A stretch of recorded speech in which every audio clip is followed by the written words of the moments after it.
Friends, today we are speaking with Federal Shadow Minister for Communications, Michelle Rowland.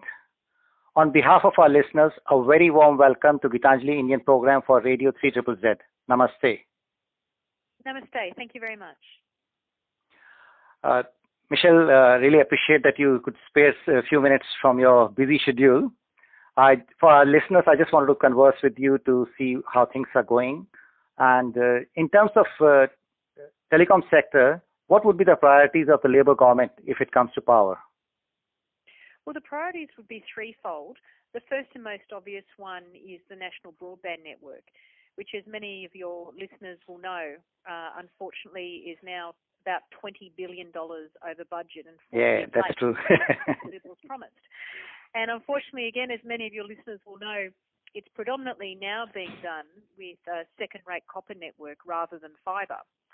Which is a great disappointment to a lot of people who were hoping that Australia would have world-class broadband. And your listeners may also have seen that recently we had Australia fall even further in the international broadband rankings. We're being overtaken by many other countries in the world, and that's a great shame now that we're sitting somewhere in around 62nd place in the world. We're slipped from sort of the mid-20s, sort of 30s on some of those charts. And that doesn't bode well for a good technological future in Australia. True. So we're focusing on where the NBN is at, trying to make the best of what we can in the short term, but also in the medium term, looking at fibre trials so we can understand better those areas where the network is not serving the population well and where we need to do better. The second point, as many of our listeners will know, is around 5G, the latest mobile technology that's now being developed and will be commercially launched in the next little while. And that's very important because Australia has had a very positive uptake of mobile technologies in the past, and we want that to continue. We want there to be good business cases for the carriers to be able to offer great services at good prices to consumers. So 5G is very much a focus of ours. And where we think that this Liberal government has let Australia down is it really doesn't have a vision for what it wants to do with 5G, unlike many other countries, including the UK. And lastly, the frameworks that govern the telco and comm sector more broadly are broken. We have what we call convergence. Many of your listeners will be well aware it now doesn't matter how you consume content. You'll consume the same thing but on different platforms and at different times, be it through streaming services and the like. So we need a regulatory framework and a legal framework that keeps pace with that and ensures that we continue to have a sector that's innovative but also is the best for consumers. Right. Now, telecom sector, now that holds the future of the country and is changing very, very fast, as you know.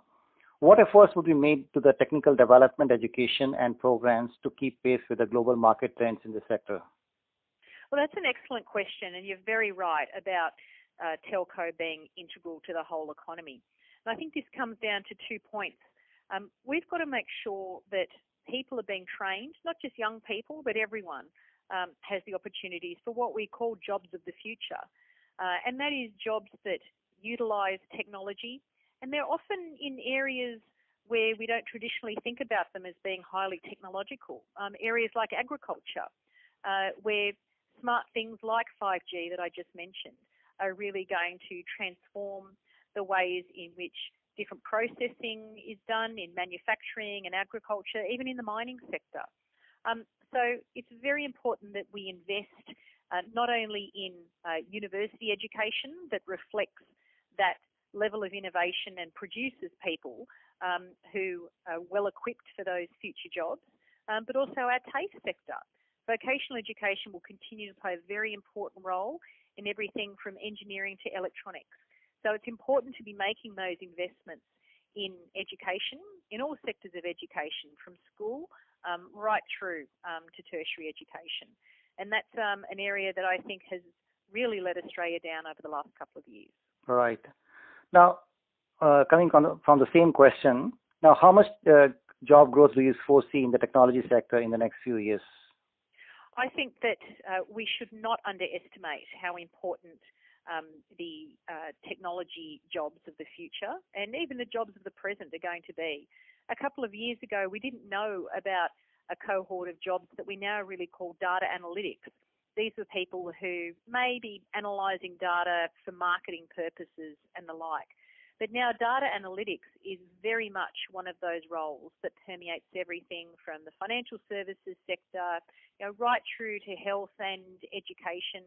And again, even in some of those more traditional areas like manufacturing and mining and agriculture. So I think in every sector of our economy, we are going to see jobs become digitalised.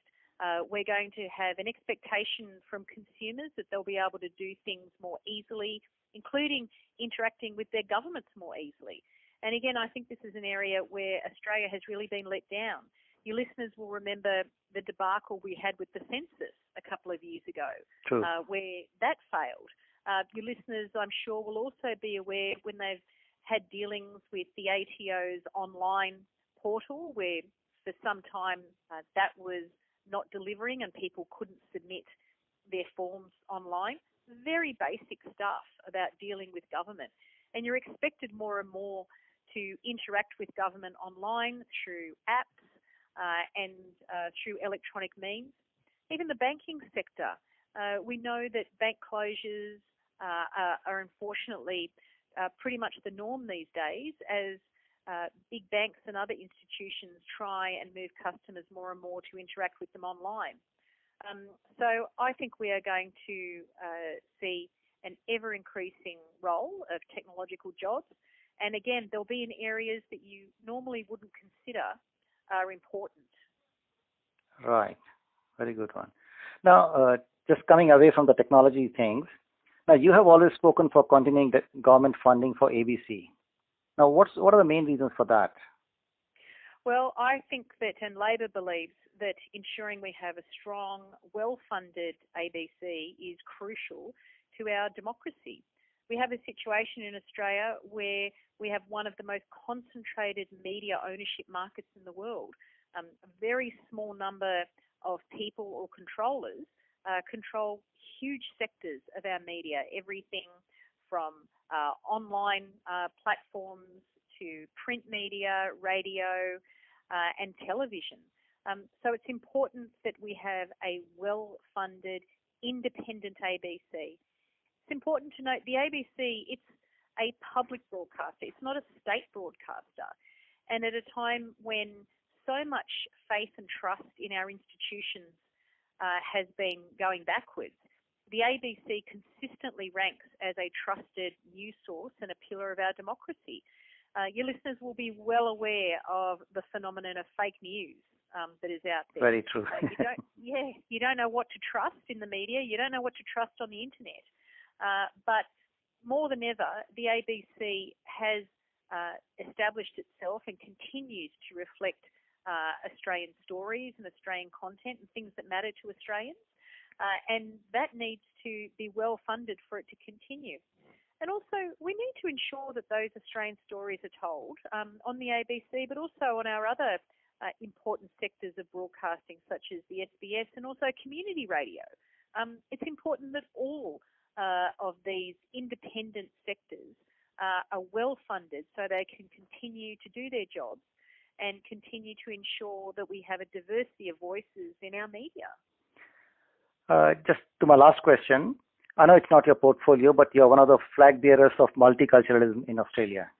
Now, in view of what has just happened in New Zealand and Sri Lanka, where do you see us as a nation, and what more needs to be done to further promote this?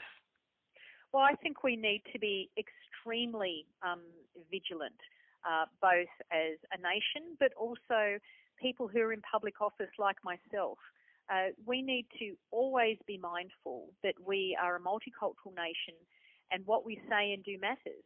And my deepest sympathies go out to all of your listeners who have been impacted by recent tragedies in New Zealand and Sri Lanka and across the world. We know that unfortunately these terror incidents can happen at any time. But I think for Australia, we are a model of multiculturalism. Having racist comments or comments that are directed at particular religions is simply not on. And I think Australians react very strongly when we see people in positions of public office wanting to impugn certain things to people of certain backgrounds. And I think that we need to come together as a nation in everything that we do in this respect, be it making sure we unite against racist hate speech, but also making sure that we set the right examples for everyone else. You know, I am actually very optimistic about the future of multiculturalism in Australia. I see my young children in the playground and in their school environments. Children do not judge people on their religion or the colour of their skin. And I think that increasingly, this next generation of Australians we have coming through, I'm very confident that they will be role models for what will, I hope, always be the most successful multicultural nation in the world. Thank you very much for that beautiful views. I know you have a very busy schedule, Michelle. Thank you very much for giving us your valuable time in this election period. And on behalf of our listeners, I wish you the best in these federal elections. It's my great pleasure, and I really appreciate the opportunity. Thanks. Bye. Thank you. Okay, take care. Bye.